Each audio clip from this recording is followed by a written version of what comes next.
Good afternoon, everyone. It is Beyond the Steps Day. It is Friday at 3:30 on the East Coast, and at the perfect time wherever you are sitting. So we are here today with a wonderful guest. Excuse me, Kelsey Nelson. As soon as I get my English together, Kelsey Nelson is here with us today to talk about how we can hold students accountable in a healthy way. I am Melissa McDaniel Grisham, founder of Turning Point Dance Creations, here with my amazing co host, Bree Zabrowski from Apollo Performance. And we are honored, privileged, happy, joyful, excited to bring Beyond the Steps to you every single Friday at 3:30 Eastern on YouTube and on Facebook at TP Dance Creations. We talk about the hard topics, the fun topics, the great topics, the thought-provoking topics around racism, sex abuse and prevention, nutrition, psychology, dance, medicine and science, lifestyle, mindset, wellness, you name it, we talk about it. And we are happy to be back for a season 4 of this show and to have Kelsey Nelson back with us for the second time as a guest on Beyond the Steps. Like I said, we are talking about accountability today. It seems to be a buzzword these days. Hold accountable, you're accountable, I'm accountable, we're accountable. We're going to talk about what that actually means and how we can do it in a healthy way. If this is an episode that you think someone else would be interested in, tag them, invite them, send them the link. They can watch live right now. If they can't watch right now, they can go back on YouTube or on Facebook at TP Dance Creations or at Apollo Performance and watch the full episode. So let's jump into it. Bree, you want to tell us a little bit about Kelsey? Yeah, happy Friday, everybody. Welcome back to Beyond the Steps. We're so pumped to have Kelsey back with us.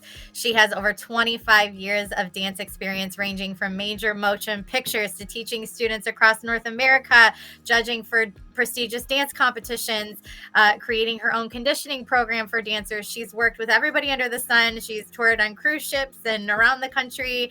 She's amazing. I wish I would have had her as my educator growing up. Thank you. So anybody is lucky to have her now, and we're so pumped to have her. But right now, you can find her with it's the Bridge Training Program and Thrive Dance Experience, which is a convention. So check her out if you're on any of those stops. Kelsey, welcome back. How are you? Thank you so much for having me. I'm super excited to be here and can't wait for this very, I think, important conversation that we're about ready to have. Yeah, it is. Melissa said this word is like thrown around. It's a buzzword for sure. Mhm. So I'm excited to dive in. But you've been making some big changes in your career since the last time we had you on. You've expanded your work, right? So tell us about what you're doing.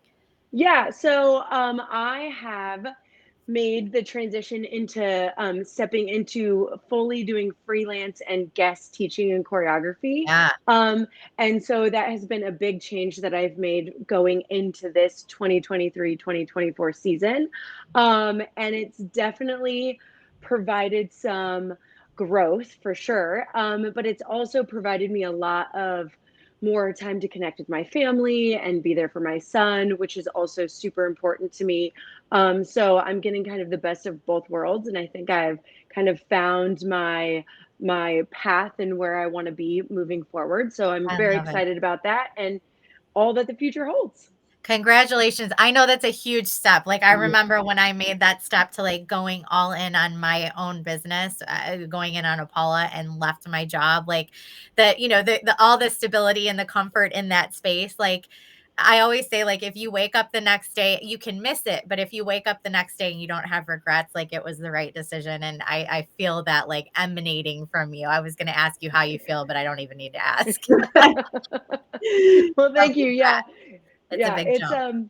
it's been it's been a lot of like self-discovery and growth, Yeah. but it also has opened my eyes to the community that Yeah. I have, and I think that we all have, that we don't necessarily realize is existing out there for us. So that's been like really awesome to make those connections and develop those relationships with studio owners, teachers, students, just anybody in the industry that maybe I didn't even know was kind of in my corner. It's so Yeah. interesting, the people that show up when you don't expect it, Yeah. or you don't even think those are the ones that are going to be there. So it's just been it's been really reassuring and has definitely felt really good over the past few months as I've Congratulations. So transitioned. happy for you. It could not be more deserved. Like truly, we are cheering. We've always Yeah. been cheering you on. Like you are just somebody whose name is always, I've never heard one negative thing, Right. in terms of like, you're just such an incredibly passionate, knowledgeable educator. And we just need more of you. So I'm so happy it's working out. Congrats. Well, thank you. Thank Yeah. you. Yeah. And we're definitely going to tell you how to get in touch with Kelsey. But let me tell you now, I've been, hey, are you close to Charlotte? Are you close to Charlotte? So I'm booked. So get Yes, in. start now for 2025. You better get on it. Yeah. Okay. Booking in 2025, Kelsey Nelson. So I'm gonna get right into the meat of things. We like to start at the baseline here, but I don't even know if we're starting at the baseline. I think we're gonna be undoing some things with this question. So accountability, like I said a little bit earlier, is a used just they insert it for any word anytime they decide that they want to either say something really great or maybe say something not so wonderful. They go, I'm going to hold you accountable. So I think sometimes the word is used kind of wrong or a little bit too lightly. So what does accountability, Kelsey, mean to you? And how do you explain that to your students? Yeah, so I had to do a lot of really like thinking about this to kind of like get into what do I think accountability is. And two words that really like stick out to me when I think about accountability are honesty and integrity. And Okay. those are two really big things that I think lead us down the path of accountability. And then that leads us to the third thing, which is ownership. And I think that when you as a student or a teacher or a parent or just a human being can start to be honest with yourself about where you're at or how you actually showed up in a situation or how you feel, right? Then you can start to have some integrity with how you respond to a situation or what you say or how you act. And that leads to the ownership part. And that's where that like self accountability really starts to happen. And then other people no longer have to hold you accountable because you're already doing that work for yourself. And so then accountability becomes very personal and it's not something that somebody else has to do for you. So I think that those That was are a textbook answer. I love that. Like, let's put that in the dictionary. Love it. So that's kind of what accountability is to me. The ownership piece, I think, is what is, and we're probably going to talk about this a little bit more as we get into some of our other questions. But that ownership piece, I think, is often missing when people think about accountability. Like you can't hold someone accountable for something they don't want to do, they haven't committed to doing. They have no idea they're supposed to be doing. Like I can't hold you accountable for that unless you take ownership of what that thing is.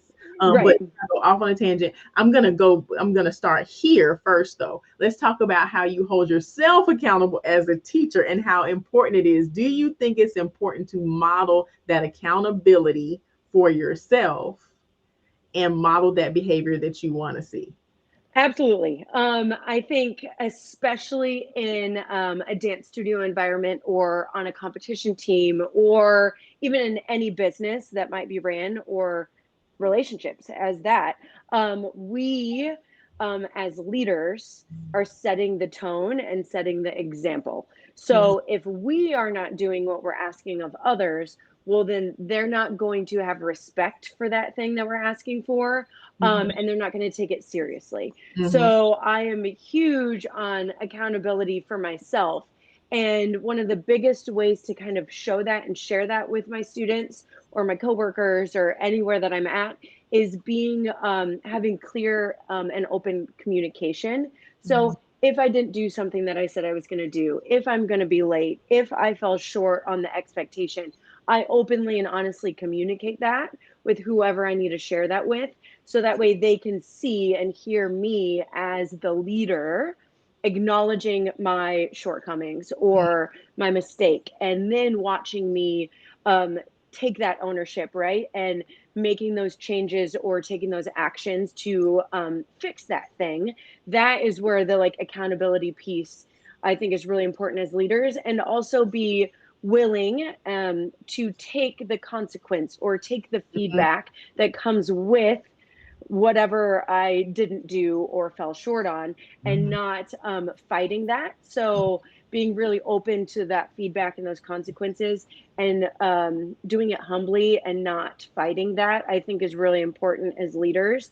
So I think that communication, that openness, and then we're modeling the behavior. So we can't ask somebody to do something we're not going to do. Exactly. And I think that what you just said was very important. That I think I was gonna say students, but I don't know, it might be more parents than students, somehow believe that taking accountability absolves you of consequence.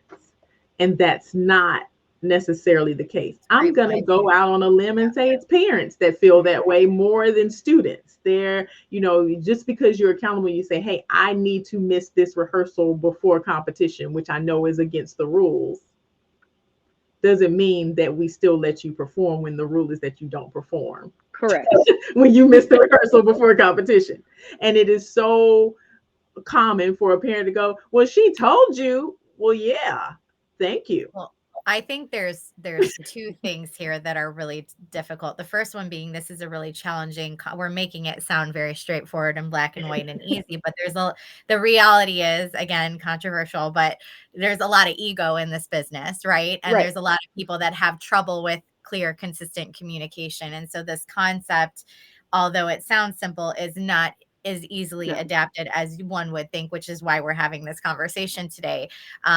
There's quite a few people and people I know personally that have a hard time admitting they're wrong in front of their students because they're not supposed to be wrong, right? They're the teacher, they're the authority figure, they're the this, they're the that, and I think that misconception has to be thrown in the trash can, quite honestly. Yes, Um, absolutely. but do you agree that's probably hard for a lot of people in this business? Yes, I think accountability comes with a humbleness, and Yeah, it comes with a self-awareness that is lacking, I think, in general, in a lot of us. And you're right, I think it does start a lot with parents, which parents are the leaders of their household. So the kids are then following that suit and then bringing that into the class.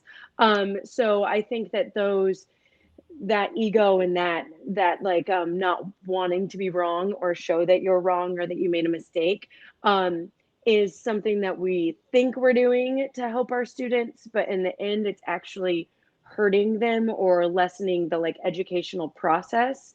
Mhm. um I believe in the classroom, like my job is to create a safe space for kids to fail on a daily basis so love that it. they can learn to Yeah. then get better. I was teaching a student last night and I told them that very thing.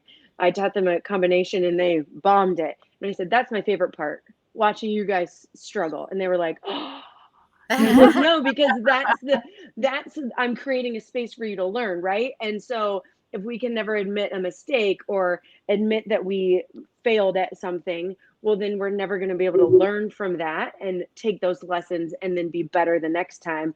And at the end of the day, that's kind of like accountability, right? We want to hold ourselves to our highest standard.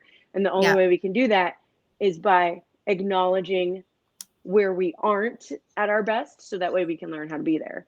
Well, and Mm. I think too, like as parents and educators, the second challenge that we face is it calling out what Melissa said. There are still consequences when you're accountable to something, but I think the problem is when people follow the rules and they become accountable, but the people that don't follow the rules and kind of fly under the radar and just do and don't ask and do and kind of get away with it, for lack of a better term. I think the onus is on the directors and the educators and the parents, for that matter, to make sure that they're consistent. And that's the word that you said Yes. earlier, is that consistent across the board, and that there's heavier consequences for those people that aren't accountable versus when you are accountable. Because I've had people come to me as a director in the past, follow the rules, and have to deal with the consequences, that are really frustrated because so and so, which I missed as a director, so and so did X, Y, and Z, and there was no consequences. Well, why am I being penalized for telling the truth, following the rules, those types of things? So calling out that it's really important, to go back to that consistency conversation that you were having earlier. Yeah, and I think too, and this is something that I've learned with age, and I can honestly say I'm enjoying getting older, which sounds Sure. weird, but Yeah.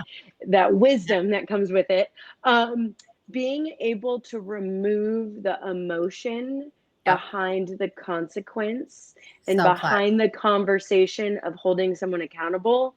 It's not an emotional experience, it's a factual thing. And I Yeah. think at times that might sound a little bit cold, but if there can be that clear boundary, well, then it's not personal. You're talking about the actions and the choices somebody made. It wasn't about that person as a human being. And I Yeah. think like differentiating those two things, you know, there was a time where a bunch of younger kids were really loud in the lobby at a studio I was teaching at, and I went out there and I was like, "Hey, we got to be quiet."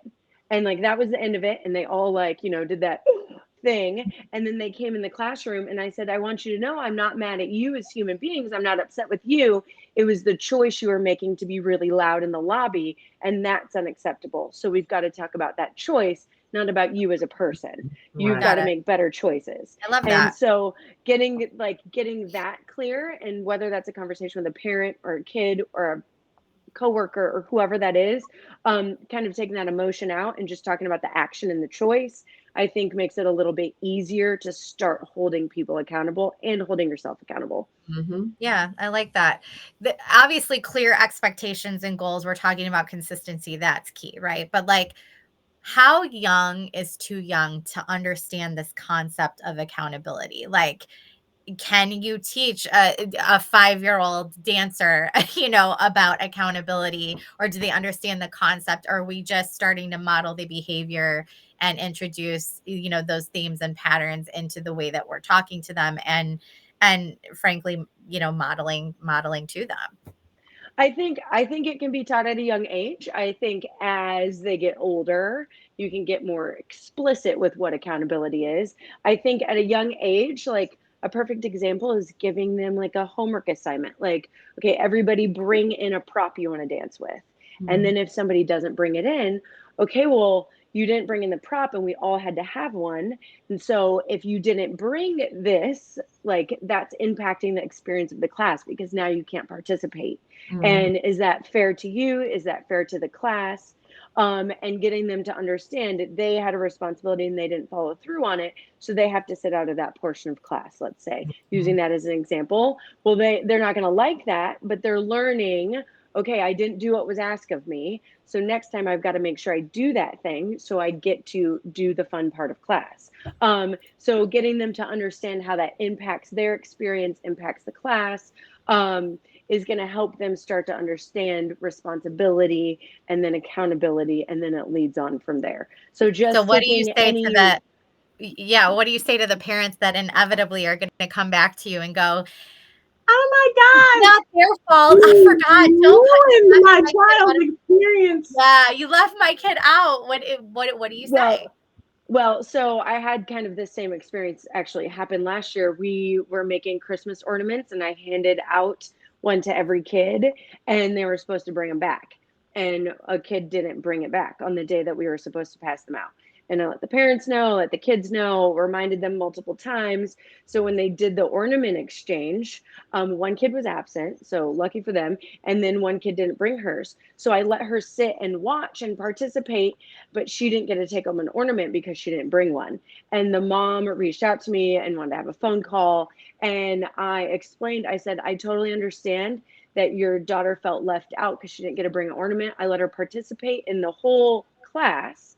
And it wouldn't be fair to have her take an ornament home and another kid not get to take one home when they brought their ornament.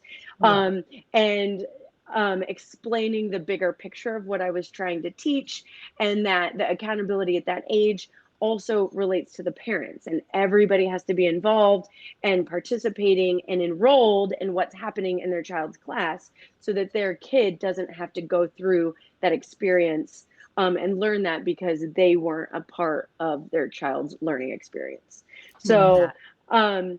So it again, happened it's to, that consistency and yes, upholding, you communicated yes, beforehand, this is the expectation, this is the consequence, didn't happen, you're consistent and you stand firm, right? yep, And and explain and it. We then don't have to agree, but you have to respect the yes. And I was like, I love your kid, but we also have 8 other kids in the class. So I can't jeopardize their experience just for your child, because that also wouldn't be fair. Mm-hmm. And I pulled her daughter aside the next class, and I told her, I said, I love you very much. And, you didn't get an ornament, not because I don't care about you, but because you didn't bring one. And it had nothing to do with you as a person. I think you're lovely and I love teaching you. It had to do with the fact that you didn't bring an ornament. And explaining that to her and getting her to really understand that, she was totally okay. And the girl that was sick brought in her ornament, and they were able to trade it out and made everything work. So everything kind of like fell into place how it should. But yeah, just taking those chances to again have that communication, explain, and really like stand firm in your boundary and the expectation, and not waver from that. Yeah, thank you so much. If you're just joining, this is Beyond the Steps. This is a show that we talk about all issues that affect performance athletes, from racism to gender inequity, sex abuse and prevention, nutrition, psychology, dance medicine and science, and more. I'm Bree Zabrowski, co-founder and CEO of Apollo Performance. We're here with my fabulous friend and co-host, Melissa McDaniel Grisham of Turning Point Dance Creations. We are talking with the incomparable Kelsey Nelson today about how we hold students accountable in a healthy way. This is a great conversation. Make sure you like, share, subscribe, all the things, because we want to get this information out to our community, because we want to leave it better than we found it. So, Kelsey, what are some obstacles that to change that teachers might face as they attempt to start holding their students accountable? What are those barriers that you want to caution everybody now as they start this journey? Well, I mean, the first thing is going to be resistance, because it is change, right? So, Yeah. I didn't get in trouble before. Well, I don't want to use the trouble, but I didn't have a consequence before. This didn't happen last time that I did this. It was so on and so Right. forth. So that like fight of like, well, this isn't how we've done it. So I think that that's the biggest thing. So clearly communicating, changes are going to be made. This is why, this is what they're going to be. And clearly communicate that with the dancers, the parents, post it on your team thread, on the band app, whatever it is that you need to do, so that they have that information, so you can always go back and reference it. I think having that like support, that reference, is always going to be really helpful. So that way you can circle back and say, this is what we talked about. You agreed to this. And now we're actually taking action. And I think another thing is people that probably don't align with the culture that you're creating, or the expectations, or so on and so forth, are going to really put up a fight. And the fear of losing clientele, or losing students because you're holding them accountable. And I totally understand it's a business, and dance studios, we're there to share dance. It's also a business, and we're there to make money. And clientele is very important. And if they're not going to be happy because you're trying to better their child or better their experience, well, then it might not be the right place for them in the first place. And being okay with that, you want people that are going to be in complete alignment with what you're doing and how you're operating. And those that are going to fight it, are going to continue to fight it. So, not being afraid to let them go, and have clientele that aligns with your mission, because they'll come. Because parents and students that see the type of business that you're running and the type of team that you have, they're going to be gravitate towards that. So you're going to have dancers and parents that align. So I think that that's the biggest thing, is just that first like resistance, and then being afraid of losing clientele and students because you're holding people accountable. Yeah, and I will tack on to that. If you're on this journey to sort of model accountability, A, and B, implement it in your organization, I would say don't start that process until you are all in. Like, you can't, this is not something you can Right. just dip a toe in the water, because people No. sense when it's not authentic. So if you, all the things Kelsey just said, until you're willing to go, yes, I will lose people over this, I'm going to die on this hill, and that's it. Like, you have to be ready for that and go, I am okay with this. And if you're not, this is not a dip your toe in and try it out sort of situation, because you get one shot to show people this is a policy change. This is serious. I am serious about this. And if you want people to take you seriously, you have to follow through, and that follow through is clutch. So Yes. yeah. Yeah, because people are going to challenge you, people are going to push you, people are going to see, just like a toddler test a parent, how much can they get away with. That's going to happen, and you can't back down, because if you get challenged and the first time that you back away from it, or you don't follow through on what you said you're going to do, well, then that's going to be evident for everybody. Just like if you do follow through on what you say you're going to do. So you're setting that example, like we talked about earlier.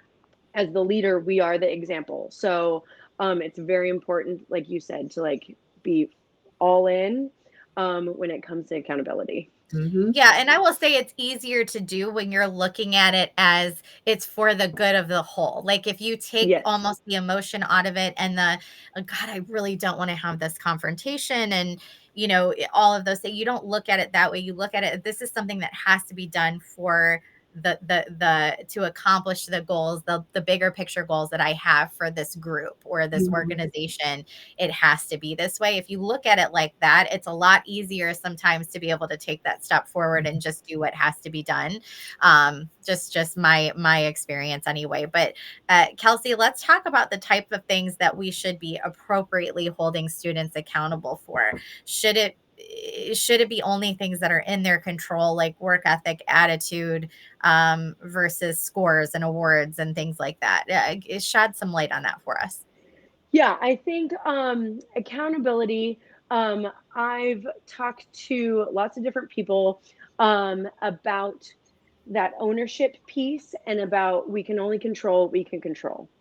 And so if we're trying to hold people accountable to things that are out of their control, they're going to not feel connected to that, number one, and they're going to feel like they can't actually take ownership of it, right? Because like a score competition, that's not up to them, but how hard they work in the classroom, how much rehearsal they put in, how they take their notes, right? That kind of stuff they have control over. So it's how they're showing up and how they're being in that space that we can hold dancers and students accountable for. But we can't necessarily hold them for things outside of the studio. So things that I am like a big stickler on. So showing up on time, be there on time. And I know that a lot of kids don't drive and their parents drive. So that's like a loose conversation that you have with the kid. That's something that you seriously address with a parent. And that's things like, okay, your parent's coming home from work to pick you up and you have to be waiting for them. Are you on your porch ready to go? Do you have your bag? Are you dressed? Is your hair done? You have your snack, your water. You're ready. You've done everything you can do so you can hop in that car and make it to the dance studio, right? So like having them understand what their piece of that puzzle is, having appropriate attire and shoes and their hair done, all of those like classroom rules, that's something that's very clear. And in the expectations, we can hold them accountable to that, right? Effort. Them understanding what effort looks like and when they're not giving everything, and being able to point that out in a way that's going to help them push themselves more rather than break down and feel like they're negatively impacting the group, right? So those kinds of conversations are more of a private thing that you would do separate. Anytime that I'm really holding somebody accountable with a very serious consequence, that's not something I ever do in a public setting, right? So that's a conversation that I'm going to have privately with the dancer and their parents, with just the parents, depending on what that looks like. But things like body language, being on time, like having what they're supposed to have, that I'm going to point out in class, and then I'm going to have the conversation later so that they know I'm aware, the class knows I'm aware, and that like nobody's skirting by and not getting that equal treatment, right? So I think that those are kind of the things that we can definitely hold students accountable for. But when it comes to awards and placements and scholarships and college acceptance, that's not something that like we can hold them accountable for. We can hold them accountable for things they can control. Right. How do you deal with the people who have like that that thirst for blood, like the other parents and kids that are like, so and so did this and they need to get in trouble. You know, you do want to handle that privately, and it's so funny because it's like people want to see that They you want to did see the something, right. right? So like, Mhm. but it is absolutely appropriate to do it in private. But how do you deal with those people? Because it always Well, happens. I mean, I would just ask them, do you want your business out in the air? So if you don't want your situation to be put out in public and for me to display that to everybody and share it with everyone, I'm not going to share this. Each situation is a case by case basis. The conversations and the everything that's impacting what happened is individualized to that specific person in that specific scenario. So each consequence is going to be dictated based off of that, right? And I'm not airing any of your business with anyone. I'm not going to air theirs. Mm, Yeah, So that's kind of absolutely. where I would have that conversation. Short yeah. and sweet. Yeah, Yeah. absolutely, absolutely. And I think that led and really pretty much answered my question about the right and the wrong way to hold a child accountable. And I think that, do you think, and this is going off on a tangent, but I think that this idea of public humiliation, um, I'm going to say something controversial that I grew up with. I'm 44, grew up with in the studio setting, because that was the Yes. thing. Like, I am going to, you're an example right now. And the Well, and public, I have definitely, I'm not going to sit, I've definitely done it out of, oh, yeah. because that's Oh, the way that I was taught. And you definitely have to be conscious. I am doing this right now. And you don't even go in with the intent that you're doing it, but I've done it. I'm sure, you know, you guys have done it at some point in your career. It is not the way you want to go, but Right. yeah. What are your thoughts on that, Kelsey? yeah, I think wanting to humiliate somebody is never No. a good idea. If and not that it should happen, and how people take a conversation might make them feel a certain way. But I think the intention should never be there, right? Mhm. I'm huge on like crossing of arms. So I'm like crazy about that. We'll That's do a big something very one. basic and Yeah. easy to talk about. So I'm crazy about like arm crossing. So when I'm teaching, whether I'm on a convention stage in front of hundreds of kids and I'm in the mini room and there's 80 parents sitting there, or I'm in a private lesson, or I'm in like a studio I teach at every single week, if I see a kid with their arms crossed, I'm going to call them out. And Mhm. it's like, it's not mean, it's not rude.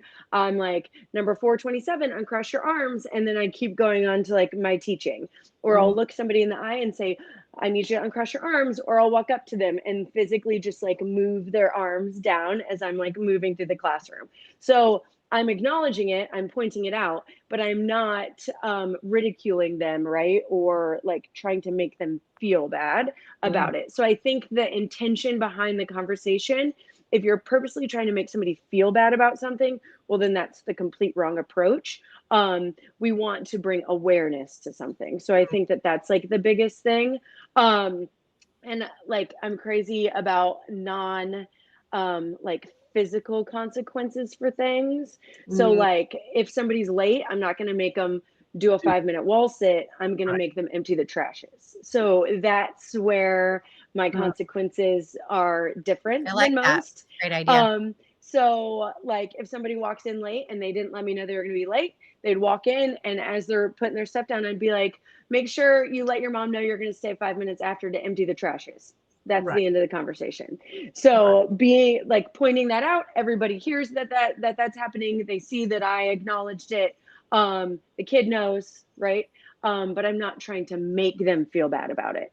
So Um, I'm so curious, what are your thoughts on team accountability? So like if one Mm. person is late, oh, one person does this, one person does that, we live and die as a team, the whole team has yes. to do X. Like what are your So thoughts on that? so if it's like a classroom setting, right? So like if somebody, I'm just going to use late because it's easy. If somebody's late to class, well, class is like a personal thing, right? So that accountability, that consequence, that's theirs personally. If somebody's late to warm up at competition, we are all standing in a circle, not warming up, waiting For you. until that person shows up. So that person knows, like, okay, they're all waiting for me as I walk up because I was not here on time and I I didn't like it. communicate that. So I I'm huge like on it. communication. If you text me and say, I'm in traffic and it's crazy and I'm going to be 5 minutes late, okay, that's forgivable, right? That's Sure. human, that's life. But if you're not going to tell me you're going to be late and you just think you can just show up whenever you want and my time is not valuable, nor is your team's time valuable, that you can even take the 30 seconds to communicate it, well, then we're all going to be waiting for you so that you see, okay, if you're this important that you're not going to communicate, you're going to be late, we're going to be waiting for you. Mhm. So making understanding those situations and those scenarios and competition performances, that's all rehearsals, that's all team. When Mhm. it's class, right, when it's convention class or anything like that, that's personal. So those consequences and that's going to look different, if that Mhm. makes sense. Yeah, Yeah. So that's kind absolutely. of how I approach that. But yeah, I'm huge on communication. If you're going to communicate something, if you're going to walk up to me and be like, I know I was supposed to bring my costume and I forgot it, and I acknowledge that I forgot it. Um, and I got to the point with my regular students that they'd be like, I know I didn't bring my costume. I acknowledge I forgot it. I'll stay and clean the mirrors. I wouldn't even have to tell them there was a consequence. They already like knew, or they'd be like, what do you want me to do? So when it gets to that point that it's not even like an upsetting thing, then you know that you've developed a culture and a group of people that are like all aligned and on board. And so again, that accountability becomes personal and it's not something I even have to do anymore. Mhm. So that's Yeah. like the goal in my mind. I love that. I love the don't make it personal. If you're just now joining us, we are talking to Kelsey Nelson about how we can hold our students accountable in a healthy way. We have had some great aha moments out there, some light bulbs. Please go back and watch this episode from the beginning. You still have a little bit of show left, so you can watch this. Still invite some people, like, share, repost, subscribe, comment, engage, all of those things. And we love to hear what you have to say about this. If you do want to watch this episode from the beginning or recommend it to someone, i.e., your parents or your students or other teachers, you can go to YouTube or Facebook at Apollo Performance or at TP Dance Creations and find the entire episode. So it sounds like you have found some great methods in order to do this, some great phrases. I've heard you say things in a way that I think, really gets the buy-in from students. But what advice would you give to a teacher who is in a situation where the parent or guardian is not upholding the accountability and not supporting your efforts? So you say, hey, you're 5 minutes late, you're gonna have to stay and take out the trash. And that parent's like, Susie, come on. They're in the door. They're like, no, you're not. What in the world do you do with that? Well, I mean, that's a hard situation. Mhm. And that's a conversation that you have separately with the parents. And I think you ask them, why? Why do you feel like you can't support the culture, the mission, the vision in this space, in these four walls? What is it that you feel that you don't align with? And Mhm. I think getting them to start to communicate that and share why they have such a problem with it, you can then drive that conversation to help enroll them in what you're up to. Mhm. Or realize that there's no aligning that's possibly going to happen. And then that's a different conversation that you have regarding um, future relationships and if that student and that family is meant to be within your studio and within your team. Mhm. I think there's a rule. I worked at Lululemon for a long time and learned it there, so I don't know where it came from, but asking why 5 times. I remember you saying. And I don't know if I've mentioned it before when we've talked, but I think if you can ask the parent, well, why do you have an issue with this consequence? Okay, well, then they're going to tell you, well, then if you ask them again, why, and follow up with that. If you can go 5 times, you're going to start to get to the root of what their actual issue is, and then that's something that you can start addressing. And then that's where the conversation can kind of go from there.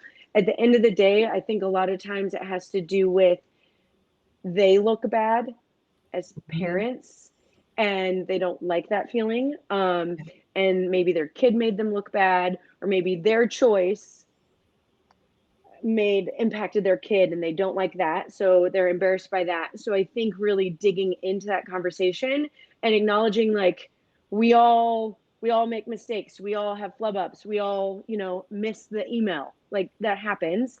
And this is what we need to do moving forward so that we can all be aligned, we don't have to do this again. I think is super important. So it starts with a conversation. Mm-hmm. Absolutely. Absolutely. I think it's time to move to homework. Yes, let's do it, Melissa. So Kelsey, we do homework on this show. Yes. I love it. I have my kids do homework all the time, so I'm game. Oh, someone's I think my watch is talking to me, so ignore that. My watch wants to join the conversation as well. Right. So Melissa, let's take it to homework. So we give homework here. What is one action you want our listeners or viewers to take between now and next week's show, which is 7 days, to make progress in this area, Kelsey? Yeah, I think the biggest thing is teachers and students, again, having a conversation. So if the teachers sit down their students and say, okay, we're going to start making an accountability list. Okay, so certain actions are going to have certain consequences, and consequences aren't necessarily bad.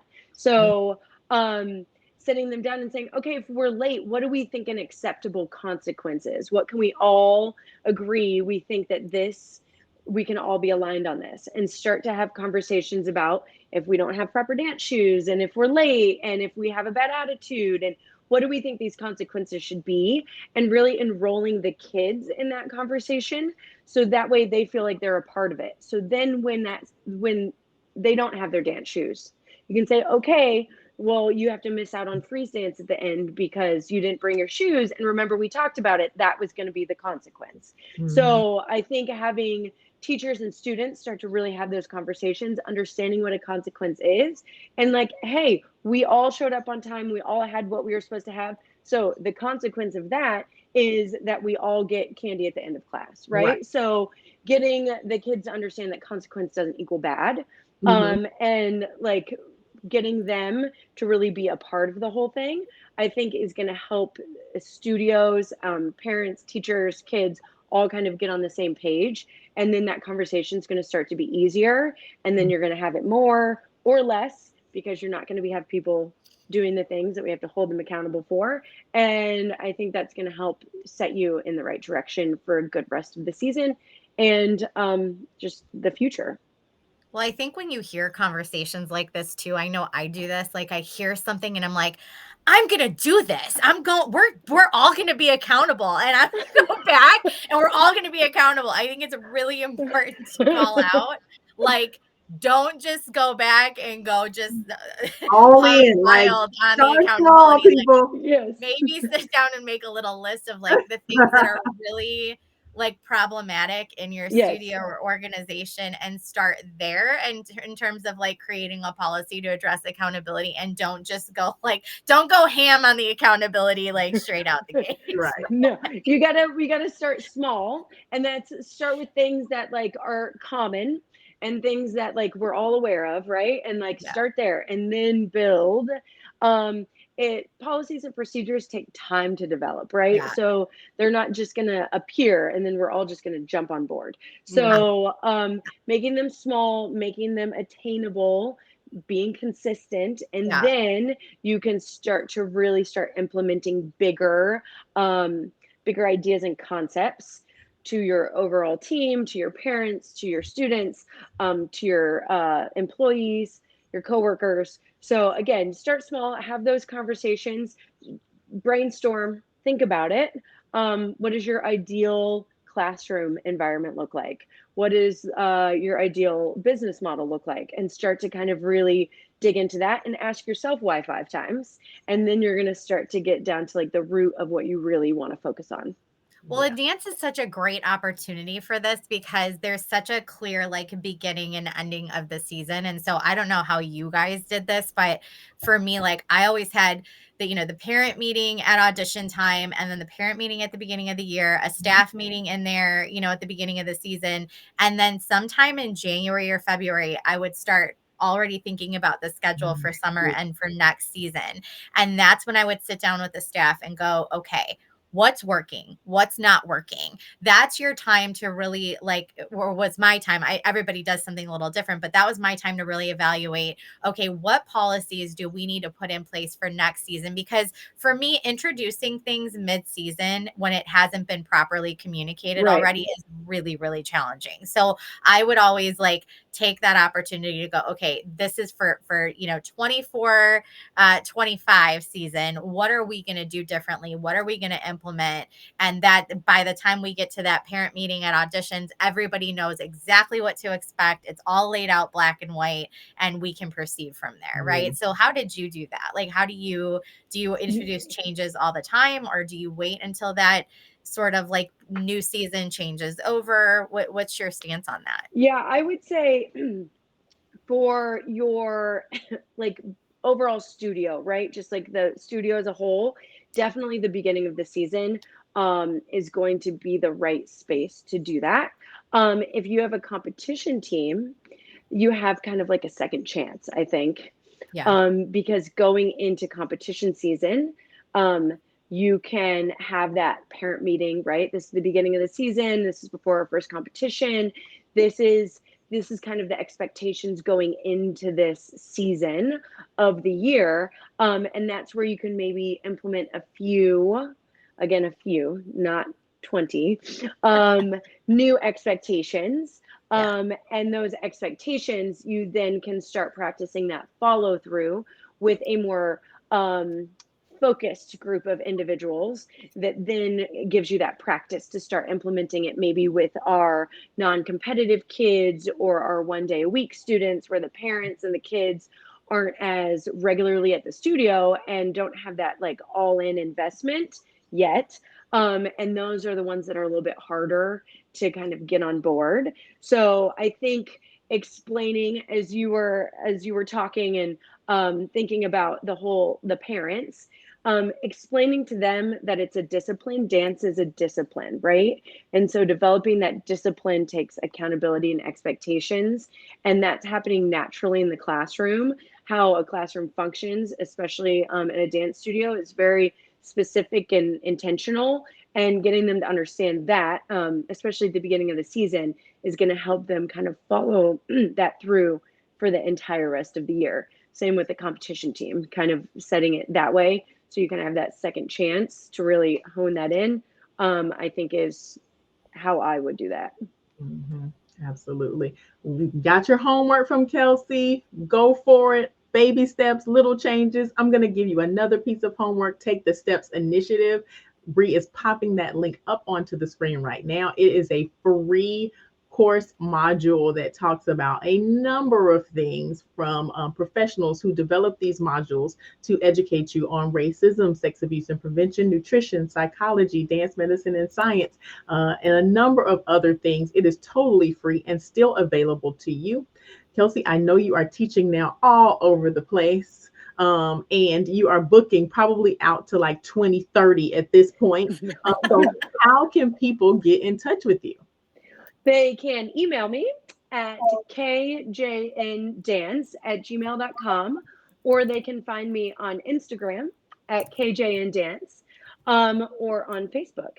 So those are 3 easy ways to get a hold of me, and reach out. And I'm always there for questions. If you have comments, feedback, I think it's important that as educators, we're always learning, right, from experiences and interactions with each other. So I'm always open to hearing that. And if you have any questions, thoughts, feelings, I'm always here. So yeah. Thank you so much, Kelsey. It's just always so much fun to have you on. I feel like we're all just like this the whole time we're talking and, taking notes. I hope everybody else out there is just walking away with a ton of great information because we are headed into the last half of the season, or our second half of the season, especially if you're a competition director. So this is great insight as it's things that you can implement now as you make that transition. So Kelsey, thank you very, very much for your insight and your time. Thank you. So sorry. Thank you for having me. It's fun. We're going to have you back, I'm sure, in 2024. We are already scheduling well into 2024. If there is something you want to hear about or you want us to discuss on Beyond the Steps, something you've been really wanting to dive into or learn more about, message us, shoot us a DM, message us info@apolloperformance.com. Or if you want to join us as one of our guest panelists, we're always looking for people to bring into the Beyond the Steps family. Just shoot us a message or a DM. Next week, December 8th, join us for a new conversation with Suzanne Purcell. She's the co-founder and CEO of Rise Media and also on the board for Confluence Ballet. And really, she's just focusing on bringing equity to the ballet world. We're excited to chat with her about, does the starving artist persona still exist? And what does it mean exactly and why? So join us for that conversation. Be sure to like, share, subscribe. Join the Beyond the Steps community. We really want to get these episodes out. We have so much amazing content from seasons 1 through now season 4 we're in. It's really incredible to think we've been at it for this long. And there's just so much to share with the community that we all love so much. We want to leave it better than we found it. So share away. You can find all of our episodes, season 1 through 4, on YouTube and Facebook at Apollo Performance and at TP Dance Creations. Thank you so much for watching. You have your homework from Kelsey today. And until next time, we hope you continue your journey beyond the steps. Everybody have a wonderful weekend.